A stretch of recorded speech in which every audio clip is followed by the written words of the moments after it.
اے نبی آپ اگر زمین میں اکثریت کی اتباع کریں گے تو یہ آپ کو اللہ کے راستے سے گمراہ کر دیں گے. آج کل اس کا ایک غلط مطلب بیان کیا جا رہا ہے. کوئی نیا فرقہ امت میں اٹھتا ہے, کوئی نئی بات لے کر آتا ہے مارکیٹ میں جو اس سے پہلے کبھی کسی نے سنی نہیں ہوتی. جب علماء رد کرتے ہیں کہ بھائی پوری امت ایک طرف جا رہی ہے, تم 1.5 اینٹ کی الگ مسجد کیوں بنا رہے ہو, تو وہ دلیل میں آیت پیش کرتے ہیں کہ تم اگر اکثریت کو فالو کرو گے تو گمراہ ہو جاؤ گے. دیکھو قرآن کہہ رہا ہے اکثریت کو فالو مت کرنا. او بھائی یہ مطلب آیت کا نہیں ہے.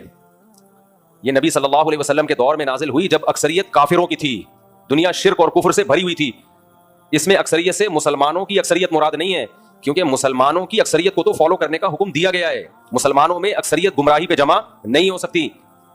جب کوئی ایمان والے ہیں, قرآن و سنت کو حجت مانتے ہیں, تو ان میں اکثریت کا کسی بات پہ جمع ہونا یہ اس کے برحق ہونے کی ایک بہت بڑی علامت ہے. حدیث میں آتا ہے من شذ عن جماعت المسلمین شذ فی النار, جو مسلمانوں کی جماعت سے الگ ہوگا تو اللہ قیامت میں جب مسلمانوں کو دھڑ دھڑ جنت میں داخل کر رہے ہوں گے نا, اس کو بولیں گے تو الگ ہو جائے یہاں سے. یہ حدیث ہے کہ تو وہاں بھی 1.5 اینٹ کی الگ مسجد بنا کے بیٹھا ہوا تھا, کہ نیا فرقی نکالی بھی تھی تو نے, فرقی چھوٹی سی, فرقے بھی نہیں ہے ابھی, فرقیاں آ رہی ہیں چھوٹی چھوٹی فرقیاں.